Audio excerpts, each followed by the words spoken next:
talking about the things I learned from the movie The Train. Yeah, if you're a Christian and you've not seen The Train, I don't know what you're waiting for. Please go and see that movie. Sincerely, like that movie is a blast. Like it really blessed my life in no small way. So I will just quickly elaborate some things I learned from the movie. And maybe you're watching this video now and you've not seen the movie. Check it is on YouTube. The Train. Yeah, watch it and you'll be blessed.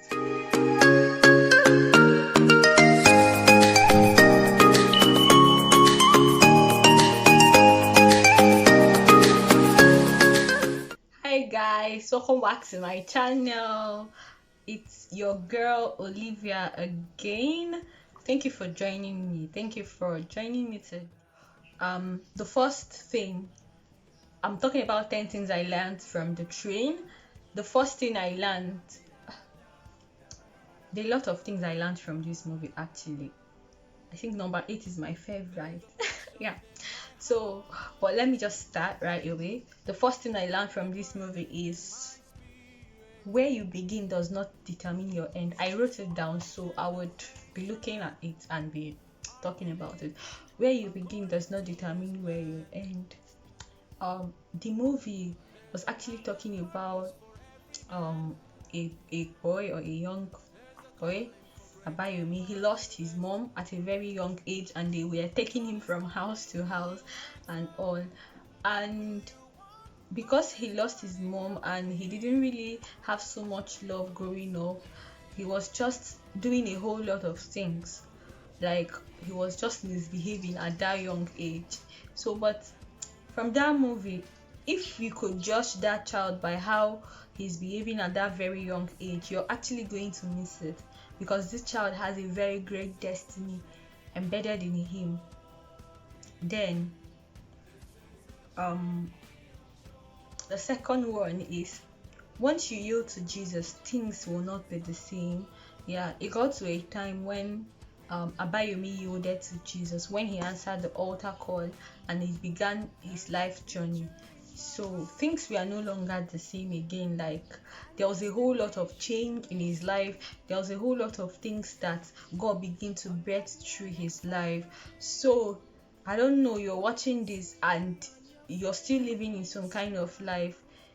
Once you yield to Jesus, your life will actually change. Like there will be a difference. People that knew you before that would see you now would actually ask you what really happened, and Jesus happened. Then the third lesson I learned was involving God in every step we take and yielding to him when we are convicted that we are in the wrong. Yeah, this one really touched me. When Abayomi later got admission into the college, like he had two choices to choose from, and he chose the best one. And after he has chosen that one, and he went and tried to settle into the school, and he was thanking God that he made the right choice. But suddenly he got convicted in his spirit that he was not in the right place God wanted him to be. In as much as that place seems very beautiful, like it was way better than the next school that he was supposed to go to, but he yielded to God despite the fact that it was very hard and all, but he yielded. Like, so bringing it to my life, if I'm in the wrong and God convicts me of something that I'm doing, I should be able to retrace my step and take the right direction, even if it's not palatable. Yeah, God has, like, he knows the big picture of everything. So it's good to yield to him. Actually, that was where he eventually met the lady he married. The fourth one is taking direction in ministry even when it's not clear.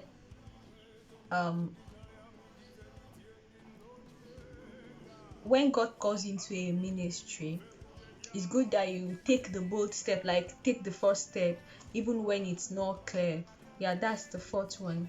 And from there I learned line upon line, precept upon precept. Like every day God keeps evolving and showing him new things and new ways, giving him new ideas on how to go about this ministry. So if God has called you to do something, even if it is very very unclear, and maybe someone has not even indulged in that thing before, in the case of the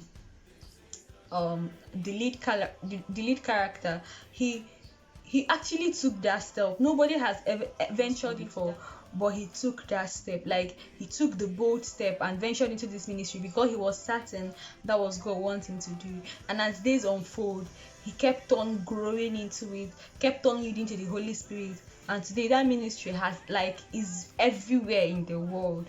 So if God has actually revealed something to you and maybe it's not clear, just take that first step and trust the Spirit to lead you through. Then the fifth one is, never write anyone off because you don't understand what they are doing. Yeah, when Bro Mike or Abayomi, when he wanted to venture into the drama ministry, their elders did not understand what he was doing. In fact, they did not believe drama was a ministry. So, and the good thing about it is that they didn't write him off. Some of them helped encourage him, and they even prayed for him. So because someone is doing something and you're not clear about it, don't go and condemn the person because you don't know what that person saw to venture into what he or she is doing. So when you're doing something, or when you see someone that is doing something and maybe that thing is new to you, don't go about condemning that person. Just pray for the person and don't write them off, because tomorrow that person might even get bigger than you anticipated. Now, where the man is going to and it's aligned with your purpose, just you. So this one was talking about the marriage when Bamai proposed to Sister Shola in the movie. Sister Shola had two proposals. Sister Shola had two. One was a lawyer, then Bamai, who was also into the drama ministry, though it was not so clear. Yeah, but Sister Shola saw something inside the brother that made her to yield. Sometimes when God brings people along our path, and just once your purpose is aligned with that person's purpose, just yield and God will take the lead. Number 7, having faith and hearing from God is much more important in every area of our life. Yeah. So in this one, it's very very important that we hear God in every issue of our life. Yeah.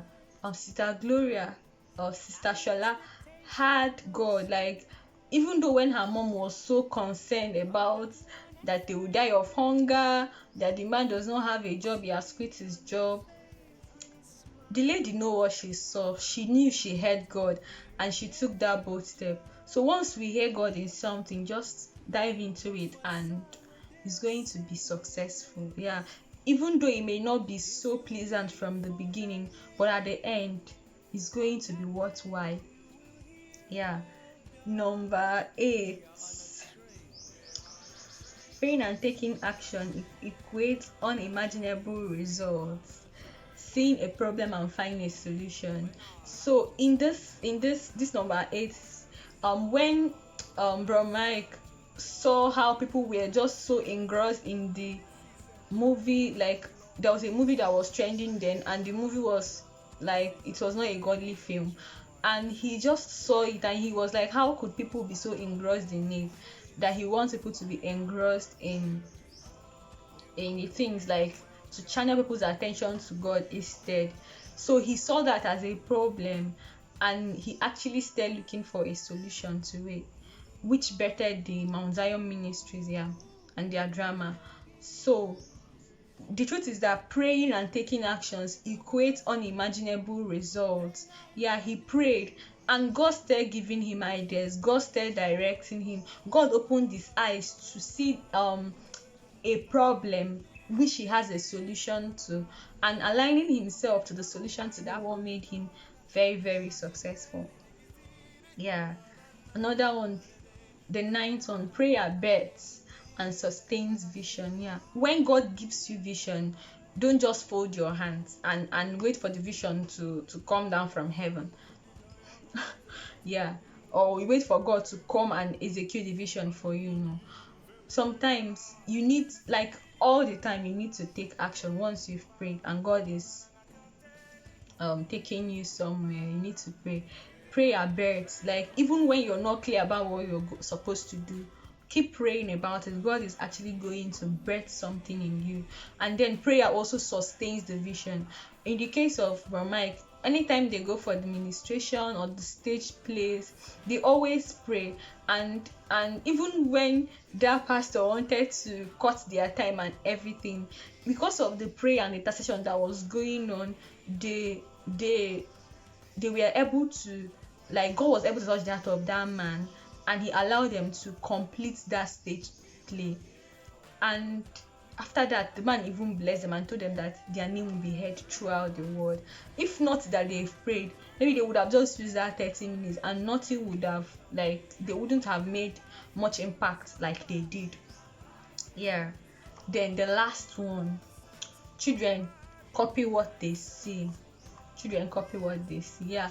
Towards the ending of the movie, we saw that Bro Mike and Sister Shola eventually married and they had kids. And because the boy was looking at the dad and he saw how the dad behaves, like one day he was in the dining praying and meditating, the boy came and sat down and was doing exactly the same thing the father was doing. And another time he also went to go and bring powder to go and be rubbing, like to imitate the actions and the drama that he has seen that the father did in the television. And this thing also boils down to our family. Sometimes you might be doing a lot of things and you think your kids are not aware. The truth is that kids learn by copying. They don't usually listen to you. They learn by example. When they see that you lie, when you ask them something, they will also lie to you because they've seen you do it. When they see that you beat someone, they will go and beat their younger siblings because they see that you do it. So I hope this lessons I learned from this movie blessed you. And if you have not watched that movie, The Train, please, I beg in the name of God, go and watch the movie. Go and watch the movie. And if you have not subscribed to this channel, kindly subscribe, and I'll see you in my next one. Bye.